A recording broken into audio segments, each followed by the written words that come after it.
At ngayon pong umaga, I want to share the Word of God from the book of Proverbs chapter 1 verse 6. Okay, so sa mga nakaraang devotion, kung naka-join po kayo ng devotion, ito po yung mga naibabahagi ko at hindi ko pagsasama-samahin lahat yung mga nauna na mga shinare ko doon para i-preach sa inyo ngayon ng minsanan. Okay, so gusto ko lamang na mag-focus dito sa isang mensahe para na sa ganon ay kung ano man yung mga susunod na pag-aaralan pa natin from the book of Proverbs ay mas mahimay-himay pa po natin ito at mai-apply po natin sa ating mga buhay. Sabi niya po dito, okay, the Proverbs of Solomon, son of David, king of Israel, for gaining wisdom and instruction, for understanding words of insight, for receiving instruction in prudent behavior, doing what is right and just and fair, for giving prudence to those who are simple, knowledge and discretion to the young. Let the wise listen and add to their learning, and let the discerning get guidance. For understanding proverbs and parables, the saying and riddles of the wise. Praise God. Okay, sabihin nga po natin, a prudent life. A prudent life. Okay, nilagay ko din dito yung Tagalog. Sabi niya dito, ang mga kawikaan ni Solomon na anak ni David, hari ng Israel. Alam niyo ito, book of Proverbs po na ito ay naglalaman ng napakaraming practical, okay, na karunungan na kung i-apply natin sa ating buhay bilang mananampalataya, hindi po tayo malilinlang ng kaaway. Amen po? Amen. Walang sino mang tao o demonyo ang kayang mangloko sa atin. Okay, the book of Proverbs, meron siyang 31 chapters. Sabi ko nga, ilang araw meron ang pinakamahabang buwan sa atin? 31. Kaya kung babasahin natin yung everyday isang chapter ng book of Proverbs, sapat po ito para mamuhay ng may katalinuhan. Amen. Amen. Kaya this is a challenge sa ating lahat. Okay, basahin po yung book of Proverbs. Sa pamagitan nito, ang tao'y magtatamo ng karunungan at pangunawa sa mga salitang puno ng aral sa buhay. Itinuturo nito ang matuwid na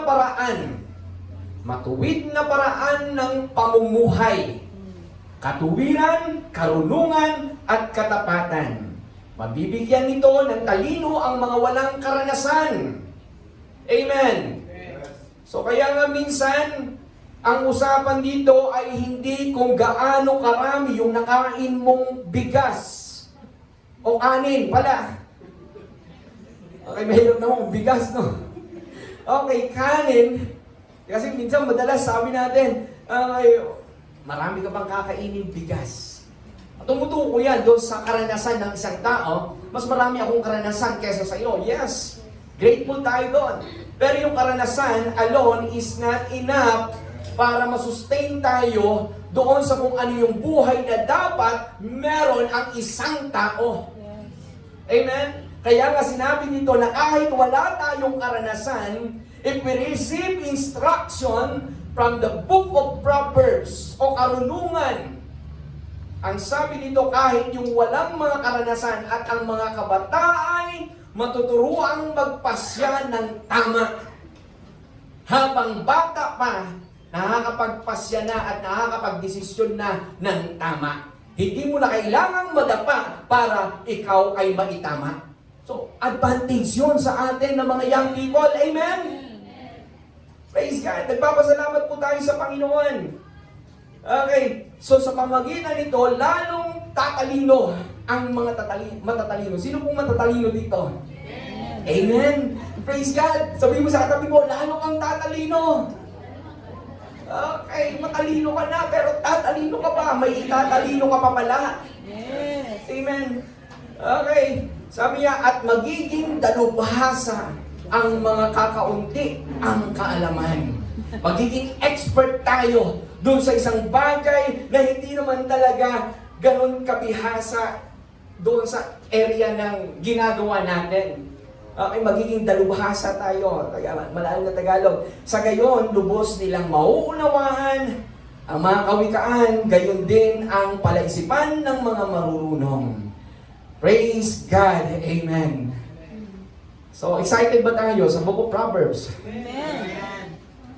Okay, I will ask also yung mga magpipreach din dito to give, will give them lesson para ibahagi din sa atin yung ibang passage sa Book of Proverbs na magbibigay sa atin ng practical, okay, na wisdom para na sa ganoon tayo ay patuloy na mamuhay na punong-puno ng katalinuhan. Praise God. Okay, wala pong question na sa panahon po natin ngayon, tinatawag na information age. We are living sa panahon na ngayon na sinasabi na punong-puno ng kaalaman o punong-puno ng information. Okay, because yung tinatawag na ubiquitous. Ubiquitous pa? Ubiquitous. Ubiquitous. Ubiquitous. Ubiquitous data na available saan? Sa Google. O kaya kahit saan pwede mong makuha. Pag sinabi niyang ubiquitous, ibig sabihin, lahat ng gusto mong malaman ngayon ay pwede mo nang malaman sa isang click lamang. So ibig sabihin, you can find your own knowledge, information, data, anything na gusto mong matutunan, pwede mo nang malaman sa isang click lamang. Okay? Totoo po yun. At ito yung isa sa mga, according sa article at statement ng isa sa mga former na ng CEO ng Google na si Eric Schmidt. Ayan, former Google CEO Eric. Oh, sige. Ano sinabi niya? Ako yan. Mahirapan pa tayo magbasa. Okay, so ano sabi niya? Okay. Sabi niya, 5 exabytes, 5 billion, yan ba yun? Okay, 5 billion gigabytes produced from the dawn of civilization to 2003 was being created every 2 days by 2010 to 2013. So from the birth of this world to 2003, meron lamang 5 exabytes, a total of 5 billion gigabytes ang na-create na information. But 2010 to 2013, pumalo ito ng yung 5 exabytes na yon ay na-accumulate lamang o napoproduce lamang sa loob ng 48 hours, 2 araw. Ganun katindi, no? Ganun kabilis yung pagdami ng information. Ang akala natin, ito lang yung lahat ng mga nalalaman na i-present na sa isang taon, pero hindi pa pala. Bawat 2 araw, noong 2010 to 2013, ang nai-produce na data or information ay nasa 5 exabytes. Ganun katindi. At yung 1 billion gigabytes, kung pupunta ka sa library ngayon, equivalent yon ng 20 million filing cabinets ng mga textbook. Okay, cabinet. Ganong katindi. Kung maghahanap ka ng information, pupunta ka sa library at 20 million na filing cabinets, yung paghahanapan mo, gusto mo pa bang maghanap ng kaalaman? Hindi na. Okay. Okay. Bago po mahanap yung solusyon doon sa problema, wala na. Okay, malala na yung problema. Di ba? Pero ngayon, isang click lang. Ganun katindi, no? So, ganun katindi yung information sa panahon ngayon. At ngayon, from 2010, kung 5 exabytes every 48 hours, according sa pag-aaral, roughly 2026, 500 exabytes, 0.5 zettabytes every 24 hours. Grabe yung information. Kaya nga hindi pwede na ito yung alam ko noon, dapat Mag-stick lang ako sa kung ano yung alam ko noon. Yung pala, obsolete na yon. Okay? Hindi na bagay sa panahon ngayon. Okay? So may mga ganun eh. Kaya kahit yung word, di ba? May mga bagong words na lumalabas na wala naman dati sa dictionary. Di ba? Naalala natin, may makapal tayong dictionary dati. Naalala ko yung mother ko bumili ng worth of 3,000 dictionary noong 1998, kung hindi ako nagkakamali. Mahal na nun, no? Dictionary, ang laki. At ilang taon namin tinago nun. Pero nung nagkaroon na ng internet, hindi na namin makita kung nasa na yung dictionary nyo. wala ka ng intensyon na hanapin pa siya. Kasi isang click mo lang, makikita mo na yung information at hindi pa limited yung words na gusto mong mahanap. So ganun katindi yung information ngayon. Okay? So bakit nag-develop at bakit ganun karami yung mga information, of course, sa development, of course, ng AI. Okay? Isa na rin ito. At isa sa mga bagay na nakakalungkot isipin, kahit yung mga bagay na ayaw mong malaman, nalalaman mo. Alam niyo yun? Okay. Wala kang interest na malaman yung nangyayari sa buhay ng ibang tao. Pero nung nag-open ka lang ng Facebook, bakit na naman itong away ng kapitbahay ko? Hindi naman itong hinahanap ko. Di ba? Ay, bakit? Nag-iwalay na. So, bakit kaya sila nag-away? Okay, ayaw mo namang malaman yun eh. Wala ka namang interest. Pero as you scroll, nakikita, kaya pala sila nag-away. Kasi hindi naghugas ng plato. Nakikain na nga, hindi pa naghugas ng plato. Okay, walang ano dito yun ha. So, makikita natin na kahit hindi yung mga bagay na gusto nating malaman at patutunan, nalalaman natin. Yung buhay ng mag-asawa, na kahit silang mag-asawa, okay, nagtitirahan sa Facebook, okay, hindi mo lang sinasabi yan sa Facebook at nilalabas yung sa loobin mo, kundi sinasabi mo yan sa buong mundo at ipinagsisigawan mo, nag-away kami ng asawa ko. Okay? So please, don't hang your dirty clothes sa Facebook. Amen? Amen. Praise God. Careful po tayo. Kaya minsan, okay lang na maglabas tayo ng saloobin ng mga hugot sa Facebook. Pero we have to be careful dahil ang mga tao na misinterpret nila. Okay? At yung mga bagay na hindi dapat nilang malaman, minsan nalalaman nila sa Facebook. Okay? Kaya nga po, ito yung isang irony na we are on an information overload, and sadly, a lot of people, especially younger generation, makes poor decision and leads to foolish living. Ang dami ng information na supposed to be, pag nagamit yun at nai-apply sa buhay, magkakaroon tayo ng mas maayos na pambuhay. Pero bakit maraming mga tao sa panahon ngayon, kadalasan sa mga kabataan na kung titignan mo, parang walang talino dun sa buhay na meron sila. Kaya yun po yung irony dito. Ang daming information, lahat ng pwede mong matutunan. Okay, nandoon na. Lahat ng pwede mong malaman, nandoon na. And yet, bakit hindi makita yung isang buhay na punong-puno ng katalinuhan? Yan po yung isang bagay na nakakalingkot. The reality is that having more information does not guarantee wisdom or better living.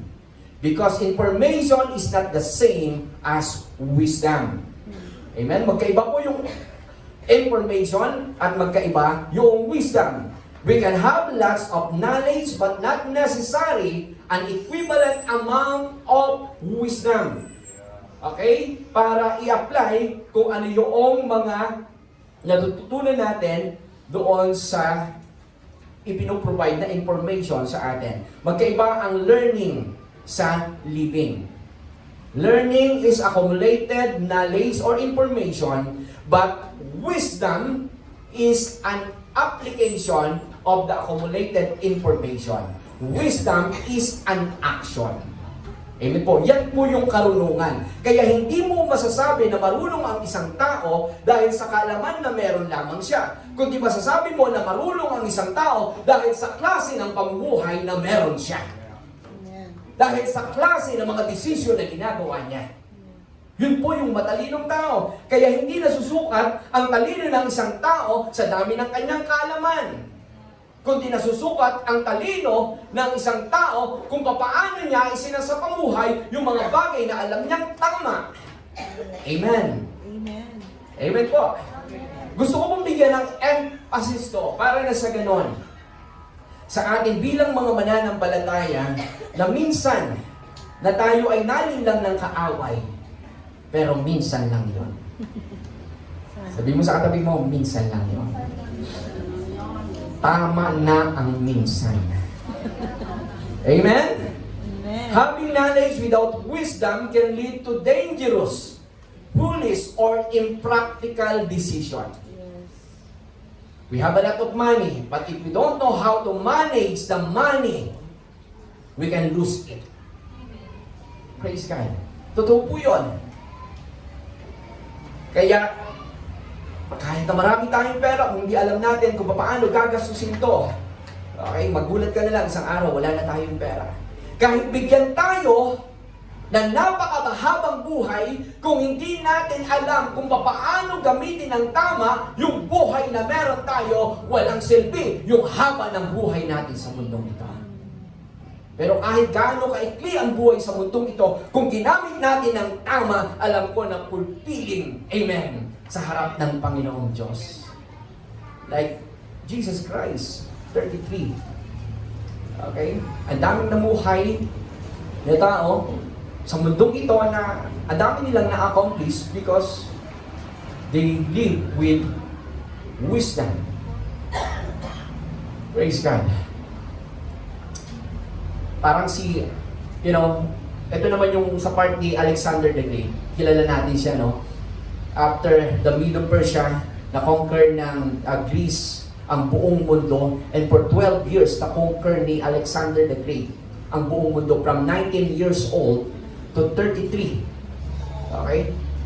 Na-conquer niya ang buong mundo. Sa tingin natin, grabe yung accomplishment ni Alexander the Great. But ang isang pinaka masaklap na pangyayari doon sa buhay niya, wala siyang successor. Namatay siya na yung asawa niya ay buntis. At yung 4 generals niya, nag-usap-usap na habang hindi pa naipapanganak yung anak niya, paghati-hatian muna nila yung kaharian. So nakaposisyon sila, pero ang matindi, kapag nakatingin ka na ng posisyon, ayaw mo nang bitawan. So kaya ang ginawa ng 4 generals, nag-usap-usap na patayin yung bata, patayin yung asawa, patayin yung kapatid ni Alexander the Great. So ganoon, nahati-hati. Kung titignan natin, grabe yung na-accomplish niya, pero parang walang sapat na kaalaman o dahil walang successor. Okay? Pero kay Jesus Christ, for 33, okay, na namuhay sa mundong ito for how many years, na nag-disciple ng mga disciples, kahit wala na siya, yung mga disciples nagpatuloy nung mission ni Jesus Christ, and they turned the world upside down. Na-conquer ang buong mundo sa pamamagitan ng salita ng Panginoong Diyos. So yun yung kaibahan, okay, ng wisdom. Yun yung kaibahan ni Jesus Christ kay Alexander the Great. Okay, so kaya nga po, sabi ng Psalms 90 verse 12, very familiar passage sa ating lahat to, teach us to number our days so that we may apply the heart of wisdom. In other translation, so that we may gain the heart of wisdom, so that we may grow in wisdom. Pag tinagalog mo ito, okay, bilang na ang araw mo. O araw natin pala, hours kasi yun eh. Bilang na ang araw natin. Kaya kailangan nating mamuhay ng matalino. Hindi po, version lang po ni Hernan yun. Pero hindi ko alam kung may Tagalog ka dyan, Kuya Clark, kung ano sa Tagalog yan. So sinasabi doon, teach us, ayan, kaya ituro mo sa amin ang pagbibilang ng aming mga kaarawan. Okay, parang may pagkatama rin siya, no? Upang kami ay magtamo sa amin ng pusong may karunungan. Yes. Amen? So kailangan makita natin kung gaano kaikli yung buhay sa mundong ito para sa bawat sandali ng buhay natin, i-apply natin kung ano yung karunungan na ating natututunan. Yes. Amen? Praise God! Huwag tayong mamuhay na para bang, ano tawag dito, amang-mang. Hindi po ganyan ang mga mananampalataya. Praise God! In fact, the source or the foundation of knowledge is and wisdom ay walang iba kundi yung the fear of the Lord. Amen? And Proverbs chapter 1 verse 7, tinukoy doon that the fear of the Lord is the beginning of knowledge. Pero doon sa Proverbs chapter 9 verse 10, the fear of the Lord is the beginning of wisdom. Kaya nga apart from God, kung wala ang Diyos, hindi natin kayang mamuhay ng tama. O hindi natin kayang mamuhay ng karunungan. Okay? So, this is our, yung concept po ng team natin, this coming youth camp, ngayong April 9 to 11, yung the fear of the Lord, pero nagsuggest si Pastor Jonah na gawin na lang nating fear factor. Okay, yung tema. Ano yung F? Focus, entertainment, Focus entirely. focus entirely, Focus entire attention on reverence. focus entire attention on reverence. Ayun po yung fear factor. Abangan natin yan. At hindi ko rin ipipreach yan ngayon kasi another topic yun. But like Solomon in Ecclesiastes chapter 1 verse 16 to 18, ito yung isang mga realization niya na punong-puno ng wisdom. I said to myself, look, I have increased in wisdom more than anyone who has ruled over Jerusalem before me. I have experienced much of wisdom and knowledge. Then I applied myself to the understanding of wisdom and also of madness and of folly. But I learned that this too is chasing after the wind. For with much wisdom comes much sorrow. The more knowledge, the more grief. So mas matindi ito. Bakit nasabi yan ni Haring Solomon? Okay? Yun po yung katotohanan. Unless doon sa knowledge at wisdom na meron po tayo, ang involved ay walang iba kundi ang Diyos. But apart from God, all the wisdom and knowledge that we have is meaningless.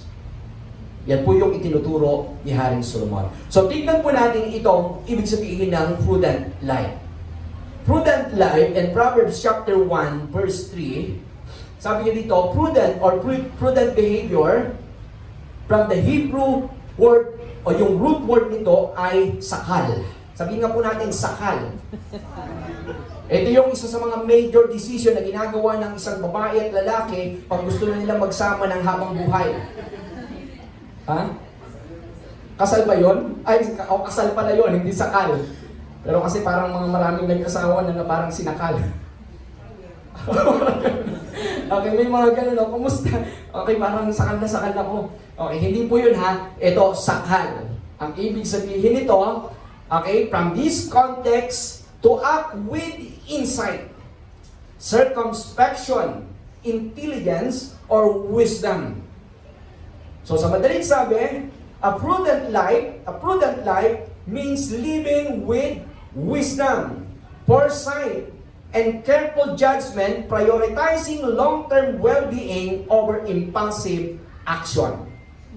Yung prudent life, nagkakaroon tayo ng matalinong desisyon para na sa ganon, okay, hindi tayo mapahamak sa future. Napupursi na natin kung ano yung mangyayari. Amen? Ganon katindi yung kaalaman na meron ang isang tao na sinasabi na kapag siya ay nakapakinig ng instruction mula sa Proverbs, ganon yung kaalaman na pwede niyang matutunan. So sa madaling sabi, yung prudent behavior ay matalinong pamumuhay or maingat na pagdidesisyon sa buhay. Hindi basta-basta. Amen. And why prudent behavior or life is very important. Why living with wisdom is important. Titignan lang po natin yung definition ngayon at let us learn from the definition itself kung ano ba yung prudent life. Bakit mahalaga? To avoid danger in the future. Amen. Yung ibig sabihin ng sakal or insight, wisdom, Okay? It is the ability to foresee danger and avoid it. Nakita mo na mayroong peligro. Hindi ka na magpapatuloy. Iwas ka na doon sa malaking kapahamakan na pwede pang mangyari sa buhay ng isang tao. Okay, this is the capacity to understand, manage life well, and exercise good sense. Tignan mo yung katabi mo. Mukha bang may common sense? Amen? Mukha naman po. Merong mas lalawak yung common sense po natin. Praise God. Yung pala yung sinasabi dito na prudent life at kailangan yung common sense para maprotektahan yung buhay natin sa isang kapahamakan, okay, na nag-aabang para sa ating buhay. In Proverbs chapter 22 verse 3, the prudent see danger and take refuge, but the simple keep going and pay the penalty. So yun yung nakakalungkot. May similarities yung ibig sabihin ng prudent life sa mga ilang proverbs or sentences na kinote ng mga naunang tao. Isa na dito yung sinabi ni Benjamin Franklin na an ounce of prevention is worth a pound of cure. Amen. Di ba? Yung ounce, napakaliit yan eh. There are 16 ounce is equivalent of 1 pound. Okay? Pero, sabi niya dito, yung sinasayit niya dito, yung prevention is easier than fixing problem later. Yes. Yung ounce ay yung paggawa mo ng isang desisyon na tama, paunti-unti. Para kang nagsisave ng pera, paunti-unti. Okay, bago dumating yung bill. Kaysa doon sa hindi ka nakapag-save ng paunti-unti, dumating yung bill, nadagdagan pa ng isang bill. Okay? Nagulat ka ngayon. And that is pound of cure. Ano yung pound of cure? Yung naghahanap ka ngayon ng bagay na pwede mong pang bayad ng minsanan doon sa bill. So, yun po yung tinutukoy dito, that an ounce of prevention is worth a pound of cure. So, pwede rin applicable to sa lifestyle natin. Yung pagkakaroon ng healthy diet. Paunti-unti. Di ba? Parang tinitrain natin yung sarili natin na magkaroon ng disiplina sa mga pagkain na kinakain natin kaysa, di bale, isang inuman lang ng gamot yan. Di ba? Meron tayong kakilala na talagang pag uminom ng soft drinks ay grabe wagas kahit umaga. At ang katwiran niya, di bale, isang gamutan lang yan. Isang gamutan lang. So, walang wisdom doon. Kaya, we have to be careful. Ito pa, yung isa sa mga quotation, look before you leap. Kinanta na yung mga kabataan kanina. Okay, ano yung kanta ko na yun? Okay, bago kayo lumundag o tumalon sa isang relasyon, tanungin niyo muna yung sarili niyo kung kanino kayo humihingi ng baon. Hello? Sabi pa nila, yung iba sa inyo na relate, di ba? Sabi mo, may gano'n. Oo, nakaka-relate sila, lalo na sila Kuya Danilo, sila Kati Irene. Nakaka-relate yan. Pero kayo, hindi nyo kailangan ma-relate pa dyan. Bata pa kayo. Amen? Okay, so ito, look before you leap. So anong ibig sabihin nito? Considering the consequences before taking action. Amen? Okay, so lalo na pagdating sa relationship, meron din kasabihan na better safe than sorry. Di ba? Okay, sabi naman to ng Samuel Lover. Okay? Na ang ibig sabihin yung caution is better than facing regret. Ayun, nag-imas na ito yung namakan yung adaangot na yan. Okay. Mabalimpay. Iba sa atin ang gano'n. Isasakripisyo yung health dahil takam na takam doon sa pagkain na kahit alam niya na medyo palis na. Better safe than sorry. O bikin na nangagpaiso. Okay, so may ka-problema. So yun yung application nun. Caution is better than facing regret. Amen. Okay, we have to, katulad na lang, pagsasakay sa sasakyan, di ba? Okay, yung mag-seatbelt, okay, pag biglang nagpreno, okay, sa isang mabukulan ka, mas magandang mag-seatbelt ka na lang. So may mga precaution tayong ginagawa para protektahan yung sarili natin sa mas malaking malala na problema. Okay? So ito yung kahalintulad ng prudent life na bilang mananampalataya, napaka-importante na i-apply sa ating buhay ang mga bagay na ito. Amen? Meron pang sabi niya dito, okay, as teach in time saves 9. Sabi ni Thomas Fuller, okay, fixing problem immediately saves more work later. Na kapag may problema, habang maliit pa, okay, ayusin na. Kaysa yung ipipix natin later, mas malaki na yung problema natin. And that is wisdom. Okay, as teach in time saves 9. See, yung mga small issue with regards sa relationship ng tao, as soon as possible, okay, ayusin na kaagad. Kasi pag marami pang nakaalam, mas lalala at lalaki ang problema. See? Okay. Eto pa, measure twice, cut once. It is an old proverb na ibig sabihin, plan carefully to avoid mistakes. Okay. May mga plano ba tayo sa buhay, yung mga kabataan? Hello? Mga young people, amen ba? May plano ba kayo sa buhay? Okay, sa mga papasok ng college dito, sigurado ba kayo doon sa kurso na kukunin nyo ay gusto nyo talaga o baka gusto lang ng kaibigan nyo? Okay. Sama-sama tayo kasi mas maganda, sama-sama. Baka gusto lang ng kaibigan nyo. Okay, evaluate muna natin. Magplano ng mabuti na kapag third year na tayo, fourth year na tayo, doon pala, hindi pala ito yung gusto ko. So mag-shift. So parang ako lang. Shift ng shift hanggang sa hindi nakatapos. Okay, measure twice, cut once. So napaka-importante yan. Okay, sa buhay ng isang tao. Ano ba? Okay, eto na yung isang question sa atin. What areas in our lives that we need to be prudent to avoid danger in the future?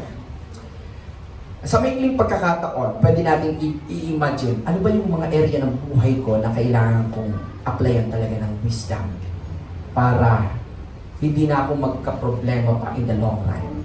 Para hindi na ako mapahirapan pa sa mga susunod na araw ng aking buhay. Maybe it's the area of finances, relationship, okay, work, or area ng kahit sa area ng ministry minsan, para bang iniisip natin, kala natin, yung ministry na ginagawa natin ay connected talaga sa pinapagawa ng Panginoong Diyos. Yung pala, sariling desisyon lamang natin yon. We have to be careful. Okay? May mga pagkakataon sa buhay natin bilang mananampalataya, parang ang hirap gumawa ng desisyon. Naka-experience na po ba kayo ng ganun?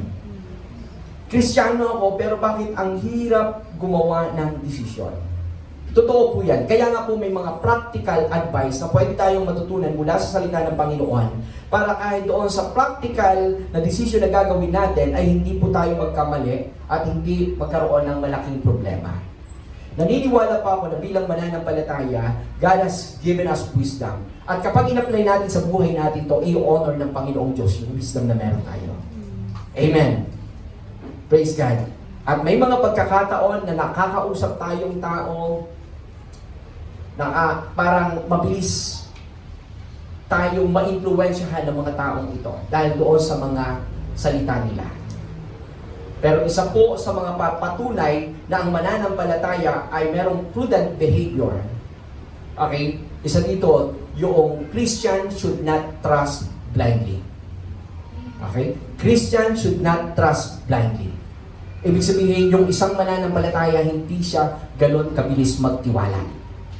Hindi ibig sabihin wala tayong tiwala, pero hindi po tayo ganun kabilis magtiwala.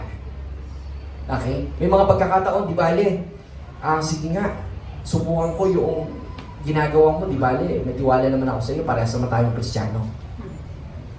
Uy, meron ganitong klase ng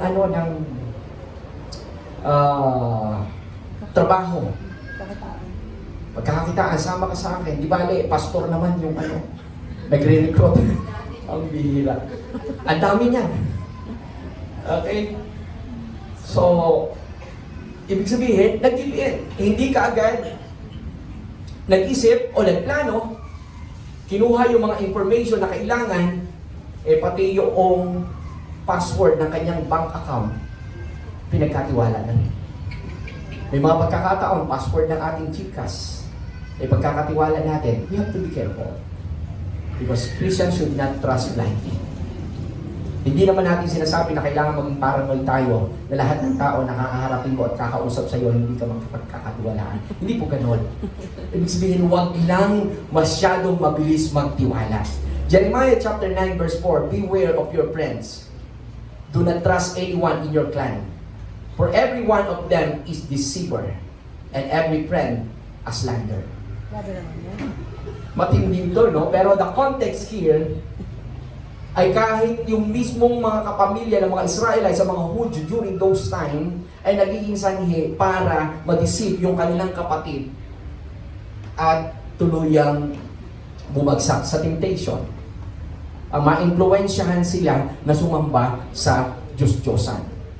So yun po yung katotohanan. Kaya nga ibig sabihin lang nito na kahit kapatid natin, kamag-anak natin, kaibigan natin, we need wisdom. Yes, we trust them, pero hindi ibig sabihin, dahil may mga pagkakataon, limited din yung kanilang sinasabi. May mga pagkakataon na naluloko din sila. Okay? Yun po yung katotohanan.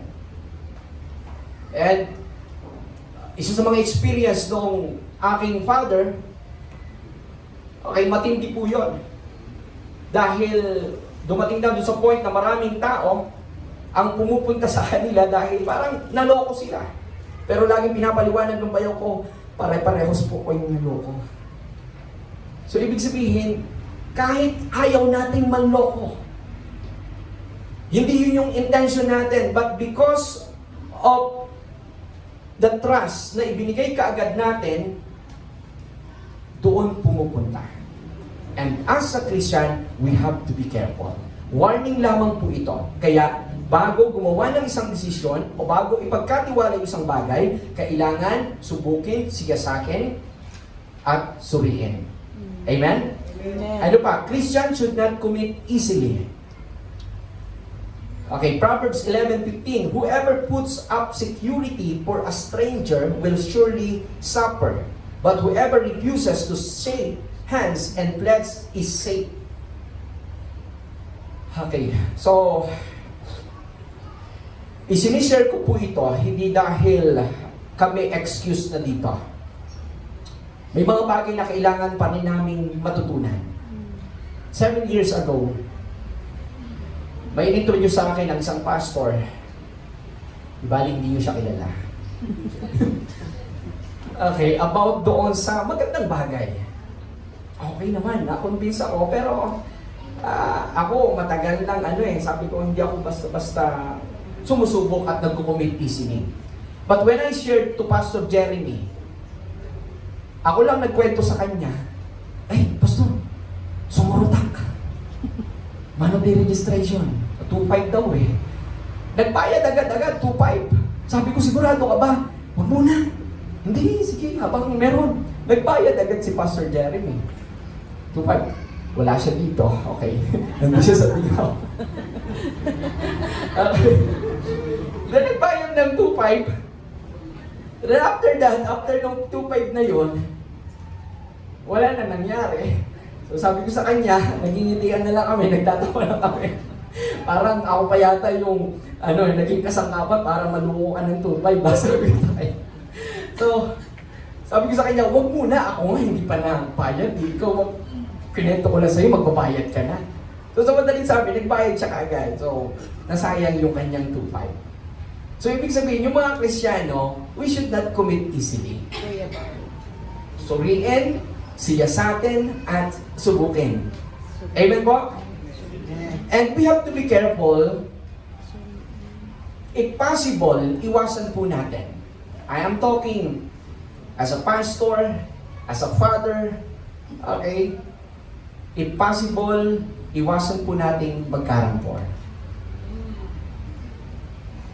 Amen. Kailan lang may nag-message sa akin, 100,000. Alam ko, kaya niyang bayaran yun. Hanapan mo ako. Pero in-ignore ko. Patay mali siya. Alam ko, kaya niyang bayaran. Pero sabi ko, alam ko meron din akong pwedeng lapitan. Pero hindi ko gagawin nun. Agad-agad. Dahil naniniwala ako na kahit itong taong ito, nabigla lang din siya ng desisyon dun sa kanyang binitawang salita. Hello? Amen. This is practical. Sabi ko nga, nagsasalita ako bilang tatay. At kung maaari, iwasan natin yung mga bagay na pwedeng magkaroon tayo ng problema in the long run. Dahil nakakaawa po. May mga kakilala tayo na nakakaawa dahil sa ganitong klase ng desisyon. Nagsasuffer hindi lamang yung kanyang buhay, pati ang buhay ng kanyang pamilya. Christians should not commit easily. In Proverbs chapter 6 verse 1 to 5, meron ka bang Tagalog dyan, kuya? Proverbs chapter 6 verse 1 to 5. Yan, tatapusin ko na to, madali na lang. Anak ko, kung ikaw ay naging mananagot sa iyong kapwa, kung iyong ikinamay ang iyong kamay sa di kilala, ikaw ay nasilo ng mga salitang iyong bibig. Ng iyong bibig, ikaw ay nahuli ng mga salita ng iyong bibig. Gawin mo ito ngayon, anak. Anak ko, at lumigtas ka. Yamang ikaw ay nahulog sa kamay ng iyong kapwa, yumaon ka, magpakababa ka, at mga yupapa sa iyong kapwa. At hindi ba ilalalim naman ito? Huwag mong bigyan ng tulog ang iyong mga mata o magpaidlip man sa iyong mga talukap mata. Lumigtas ka na parang usa sa kamay ng mga ngaso at parang ibon sa kamay ng mamimitan. Okay, yun ba yun? Matindi ito, kung nakagawa tayo ng isang desisyon at halimbawa na isangkalan yung sarili natin, okay, bakit ako napasubo doon sa isang sitwasyon na ito na parang, baka magkaroon ng problema in the long run. Ako yung nakapirma doon. Kasi minsan hada-hada tayo ako pirma dyan. Di ba? May mga ganun tayo minsan. Napasubo tayo sa isang desisyon, pumirma tayo, na-realize na lang natin, ba't nahulog, bakit ako pumirma? Paano kung magka-problema? Ang sabi ng Bible, magmakaawa ka. Bawiin yung pirma mo. Huwag mong kitin yung talukap ng iyong mata habang hindi mo nababawi. Dahil in the long run, pwedeng mapahamak ang isang tao. Binibigyan ko po ng diin ito dahil ito ay para sa ating lahat. Because this is the reality. We have heard a lot of challenges. And next, Christians should know how to set boundaries. Having a prudent life or prudent behavior, Christians should know how to set boundaries. Ibig sabihin, in Matthew chapter 5, verse 37, all you need to say is simply yes or no. Anything beyond this comes from the evil one. Okay? Hindi po sa lahat ng pagkakataon, yes tayo ng yes. Sige lang, sige lang. Okay. Hindi. We have to set boundary. Learn to say no. Because yung no natin, yan yung tamang answer at the moment, at the right time. So, hindi dahil mabait tayo, dahil meron tayong position, meron tayong title, kilala tayo, Okay, sa pagiging generous, hindi sa lahat ng pagkakataon, yes tayo ng yes. May mga pagkakataon, okay, noon na nagtatrabaho si Pastora Jonah, di bali hindi nyo naman kilala ito. May mga kasama siya sa trabaho na kasusweldo pa lang ngayon, bukas wala ng pera. Okay? At ang nangyayari, alam nila yung lifestyle ng taong ito. At kinabukasan, mangungutang na sa kanila. At sinasabi, di ba, Pastora Jonah sa kanyang mga kaibigan, learn to say no. Kasi sa halip na nakakatulong tayo doon sa tao, mas pinipit natin siya doon sa kanyang kahinaan na nagdudulot ng hindi maganda sa kanyang buhay. Kaya learn to say no. Amen? Pag yes, yes. Okay. So, ito pong passage na ito ay napaka-importante sa atin bilang Kristiyano. Mag-set po tayo ng boundary. Hindi po masamang tumulong sa kapwa. We are encouraged to help one another. But we have to do it with wisdom. Hindi naman yung tipong tatanungin mo, ano ba, lulukuhin mo ba ako? Hindi. May mga pagkakataon na bigla na lang umaakyat dito, pumapasok, nanghihingi ng tulong. Pero ako talaga sinasabi ko sa kanya. Siyempre, hindi natin kakilala. Hindi lang yata, 2, 3 na pumasok dito sa church natin, umakyat na humingi ng tulong. Una, pera. Okay. Yung isang lalaki na umakyat, may dala-dala siyang paper bag, sabi niya, okay, naabutan ako ng pandemic at pagkatapos, wala akong trabaho. Yung anak ko nandun, naiwan sa boarding house, nagugutom. Okay. So, Kristiyano din ako. Laging may Kristiyano din ako sa huli. Okay, so ako naman, okay, sabi ko, sige. Total, hindi naman ganun kalaki yung itutulong ko dahil wala naman akong ganun kalaki. Sabi ko sa kanya, bibigyan kita ha. Ito lang yung kaya kong ibigay. Pero, hindi ko alam kung niloloko mo ako o hindi. Maganda yung prangkahan. Pag niloloko mo ako, hindi makakatulong sa ito habang buhay. Parang may sumpa, no? Wala na rin sabi, wag na! May dami ko sinasabi. Magkano na yung bibigay mo? Alam mo naman 5,000. Alam mo 5,000. Pero talagang winawarning ako para makumbig yung heart. So sabi ko, ito, maliit lang na halaga ito. Pero ibibigay ko ito dahil I trust you, na totoo yung sinasabi ko. But kasi in case na naluloko ka, bahala na ang Diyos sa'yo. So, yun lang. Balik ka dito bukas. So, kaya bukasan wala. Meron tumutok-tok sa hagdan, nasa hagdan pa lang, ayaw pumasok, naka-face mask.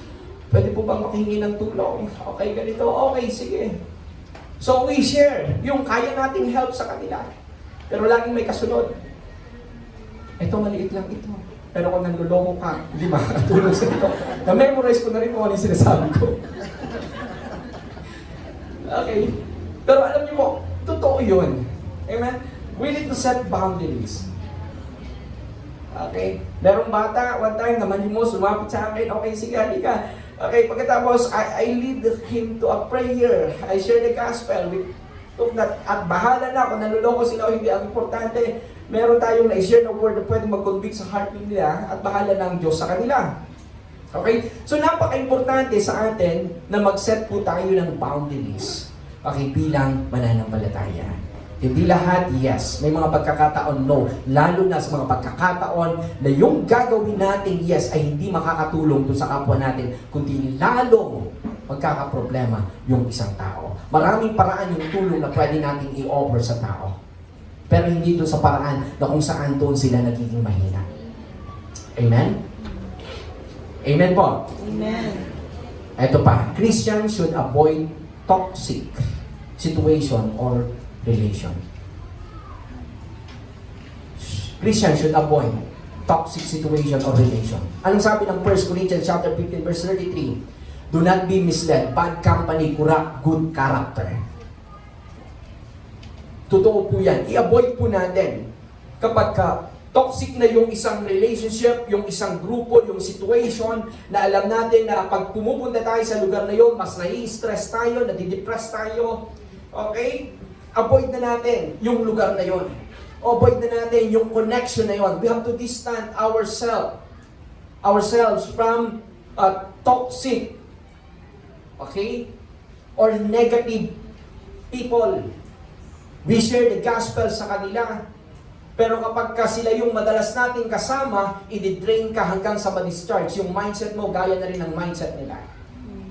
We have to be careful. We have to keep loving people, be kind to the people. Pero kung napapansin natin na sa halip na ako yung maging influence para maging positibo ang taong ito, siya naman na yung nagbibigay ng influence sa akin para ako ay maging negative. Nakakapag-isip tuloy ako na hindi maganda sa asawa ko. Dahil kung nangyari sa kanya, na ikwento niya sa akin, ay alam mo ba, pwede rin mangyari yan sa iyo. Ang ganda-ganda ng relationship niyo mag-asawa. Nakakwentuhan mo yung isang tao na meron silang pag-aaway ng mag-asawa at nakagawa silang desisyon na hindi maganda. Naiisip mo na rin, baka ganito So careful po tayo doon sa mga relationship. Kung yung taong nakakasama natin ay mas lalo tayo nagiging mabuting tao, praise God. Pero kung yung taong nakakasama natin ay nagiging masama tayong tao, most especially sa mga kabataan, we have to be careful. We have to avoid those kind of relationship. Amen. Bad company, corrupt good character. Yes. Kahit yung mabuting pagkatao na meron tayo, minsan, pwedeng ma-influensyahan yan dahil sa madalas na nakakasama natin. Okay? Sa paligid po natin. You know, the book of Proverbs is considered the most practical book in the Bible. A manual for daily living. Ito po yung book of Proverbs. It offers a roadmap para po doon sa buhay na dinisign ng Panginoong Diyos na dapat meron tayo bilang isang mananampalataya. Kaya kung titignan nila, ang buhay ng isang Kristiyano, punong-puno po yan ng katilinuhan. Amen? Kung merong basihan, ng isang buhay ng may katalinuhan, dapat yung mga Kristiyano, dahil we have the Word of God that gives us the wisdom to live life na meron pong katuwiran, justice, at merong tamang pamumuhay. In fact, yung main theme po ng Book of Proverbs is wisdom for right living. That is the theme of the Book of Proverbs, wisdom for right living. Kung merong tamang buhay, tignan mo yung buhay ng mga Kristiyano. Amen? Praise God. Having a prudent life protects and prevents us from unnecessary suffering. Praise God. Huwag po natin hayaan na para bang namumuhay tayo, na para bang nalilim lang ng kaaway. Para ma-avoid po yung regret sa buhay, we need to have a prudent behavior. We need to have a prudent life. Ang sabi po ng Matthew chapter 10 verse 16, Behold, I send you out as sheep in the midst of wolves. Therefore, be wise as serpents and harmless as dove. Mismong si Jesus Christ po yung nagsabi dito. I am sending you out as a sheep in the midst of wolves. Na maraming pwedeng kumain sa inyo. Kaya sabi doon, huwag niyong hayaan na manilang kayo. Be wise like a serpent. Hindi niya sinabi doon na be like a serpent. Hindi po. Be wise. Yung wisdom na meron yung serpent, ibig sabihin ng wise like a serpent, maging precautious tayo. Amen? Okay, wala pa yung panganib, pero ready na tayo. Alert na tayo. Okay? Natututo tayong i-navigate kung meron bang problema na paparating sa buhay. That is how na kung paano tayo maging wise like a serpent. Alamin natin kung ano yung mga taktik at attack ng kaaway para sirain ang ating buhay. And John chapter 10 verse 10, that it comes to steal, kill, and destroy. Yan po yung goal ng kaaway. At hindi niya kagad aatakihin yung way ng pag-worship mo sa Panginoon. Hindi niya lang basta aatakihin yung pagsisimba natin every Sunday. Aatakihin niya tayo doon sa mga practical na pamumuhay natin kung paano tayo magdesisyon sa relationship, sa trabaho, sa finances. Okay, sa mga tao na nakakasama natin, doon tayo inaatake ng kaaway. Until such time, hindi natin namamalayan na apektuhan na yung relationship natin at worship natin sa Panginoong Diyos. That's why we have to be careful. Amen. God honors wisdom. Praise God. Avoid unnecessary suffering, avoid unnecessary conflict. Kaya be wise like a serpent. Pag sinabing innocent or gentle as a dove, it symbolize po yung harmless. Ibig sabihin, pag harmless, walang sino mang pwedeng manakit sa atin. Amen? That is like a dove. Hindi ka basta-basta masusugatan. Bakit? Because you are full of wisdom. Amen. Tumayo nga po tayong lahat. Praise God. This is a very practical. Dahil sinasabi ko sa ating lahat from God's Word in order na sa atin bilang mananampalataya ay mamuhay po tayo ng may katagumpayan. Minsan, nakakalungkot na isipin na ang bait-bait naman ng tao dito kasi Kristiyano siya. Grabe, pag nakita mo nag-worship sa Panginoon, grabe. Pag umiyak, pag nanalangin, grabe. Di ba? And yet, bakit may mga pagkakataon na parang nalilin lang ng kaaway? Yes, wala pong pwedeng makatalo na kapag ang tao ay nag-worship sa Panginoong Diyos, God will protect us from any lies and works of enemies na nagdidisip sa atin para mapahamak yung buhay natin. But the fact na binigay ng Panginoong Diyos sa atin yung mga practical advice from the Word of God, ibig sabihin lamang nito, sa atin bilang isang Kristiyano, we should pay attention sa kung ano yung very practical advice na itinuturo sa atin ng Biblia. And most of the advice here in the book of Proverbs, although isa siya sa mga kabila sa mga poetry, yan. But most in the book of Proverbs are literal, practical. Hindi natin kailangan ng mas malalim na interpretasyon para maunawaan at i-apply ito. Sa mga susunod na pag-aaral po natin, okay, dito sa church,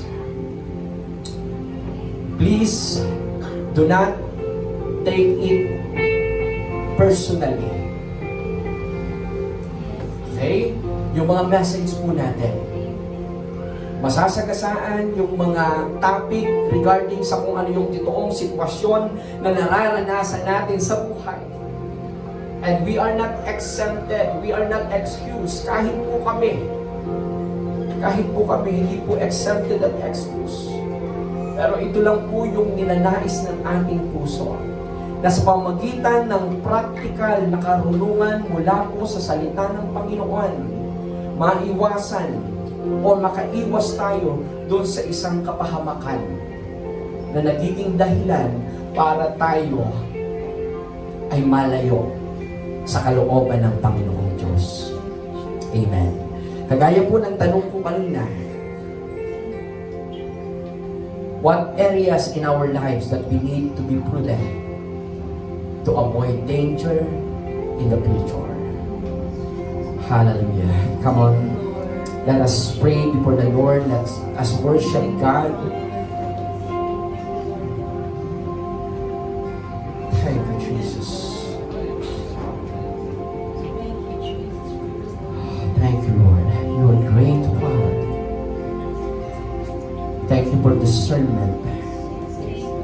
Thank you for the wisdom.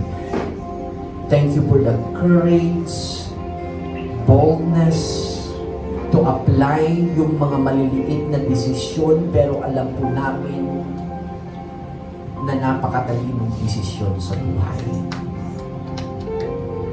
Lord, we are here and we want to surrender everything to you. Yes. Protect us, Lord, from any harm and lies of enemies. Help us, Father, not to trust blindly. Help us, Lord, not to commit easily. Help us, Lord, to avoid toxic relationship or situation. Hallelujah. Hallelujah. Father, we come before you today. Alam mo yung sitwasyon ng bawat isa po sa amin ngayong araw po na ito. Kung kami man, Panginoon, ay nalinlang ng kaaway sa mga nakaraan, huwag mong hayaan na kami, Panginoon, ay malinlang ng kaaway sa mga susunod na araw, buwan at taon ng aming buhay. You have said in your word that commit to the Lord whatever you do and your plan will succeed. Help us not to trust on our own understanding or to lean on our own understanding, but in all our ways, help us to always acknowledge your guidance. Na bago kami gumawa ng isang desisyon, Panginoon, ay ipinag-pray po namin ang mabuti ito. Siniyasat po namin at tinimbang mula po sa standard ng iyong mga salita. Yes. Bago kami gumawa ng isang desisyon, Panginoon, ay idinulong po namin sa inyo. Thank you so much, Lord, for the privilege na ibinigay mo sa amin na mamuhay ng may katalinuhan. Bless each and every one of us. Protect us, Lord, from any deception. Sa anumang panlilim lang ng kaaway, protektahan mo po kami, Panginoon. Cover us always with your precious blood. At kung sa mga pagkakataon na nakagawa kami ng isang desisyon na tama naman yung aming intensyon, na saya at good na panggap ni.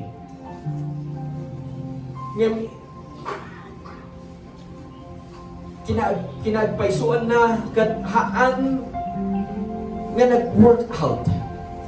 Lord, thank you na kung ano man yung mga nawala po sa amin, you will restore it, O God. Dagiti tinakaw ti kabusor. Dagiti napukaw, gapu iti aramid, iti kabusor. Lord, restore it, O God. There's always hope. There's always a fresh start, Father, na mag-umpisa uli kami, Panginoon. At huwag itong maging dahilan para isuko na po namin, Panginoon, kung ano yung mga bagay na inaasam-asam po namin, na nais pa po namin maranasan sa buhay nito na magbibigay ng kaluguran sa inyong dakilang pangalan. Salamat po, Panginoon. Lord, pagpalain mo po ang bawat isa. Thank you for your protection and guidance. In Jesus' name, can we sing one worship song before we close this in prayer? And allow the Lord to continually speak to us. We need a surrendered heart para magkaroon ng sapat na katalinuhan sa buhay na meron tayo ngayon. Hallelujah. Thank you, Jesus. Yes, Christ is enough for me. That is our ultimate desire. Na bago natin hangarin yung mga bagay sa mundong ito, higit sa lahat na pinakahangad natin ay walang iba kundi ang Panginoong Jesus. Enough for me. Everything I need is in you. Everything I need Christ is enough. Is enough for me. Christ is enough for May mga pagkakataon na parang sobra tayong desperado dahil sa mga bagay na kailangang masolusyonan kaagad sa problema natin. At nakakagawa tayo ng isang desisyon na hindi kaagad pinag-iisipan. Pero kapag dumarating yung mga ganitong sitwasyon ng ating buhay, let us declare that Christ is enough for us. And allow Him to continually work in our lives by trusting everything to God. Huwag mo natin pangunahan ng Panginoong Diyos sa solusyon na nais niya doon sa problema na hinaharap mo natin. But let us continually trust the Lord. Enough for me. Christ is enough for me. Everything I need is in you. Come on, sing it. Hallelujah, yes, Lord, we bless you, God. You are more than enough for us, Lord. Whatever our situation, you are enough. Everything I need is in you. Everything I need.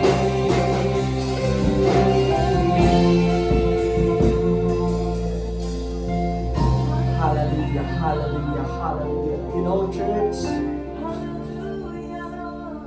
I want you to know na kahit kami, there are times sa buhay namin na para bang gusto na namin gumawa ng desisyon agad-agad. But we are so grateful and thankful that God always remind us that He is in charge. He is in control. All we have to do is trust Him. Trust the Lord. Trust the Lord. Father, we thank you for your blessing and favor to each and every one of us. Thank you for protecting us, Lord, from any harm and suffering by applying the wisdom that we have learned from your words. Today, punuin mo kami, Panginoon, ng iyong pag-ibig, pagmamahal, at katalinuhan mula po sa inyong banal na Espiritu. Uuwi kami sa aming mga tahanan na namulat, Panginoon, sa katotohanan sa mga desisyon na dapat po namin gawin sa buhay po nito. Pagpalain mo ang bawat isa po sa amin. We speak blessing, provision, healing, and guidance to each and every one of us. Allow us to continually grow in our relationship with you. Thank you that the fact na narinig po namin ang mga salita mo ngayong umaga, it is an indication that you love us so much. Ayaw mo na kami ay mapahamak. Salamat po, Panginoon. May the grace of our Lord Jesus Christ, the everlasting love of our Father, the never-ending communion and guidance of the Holy Spirit be each and every one of us. This we ask in the mighty name of our Lord Jesus Christ. Everybody say, Amen. Amen.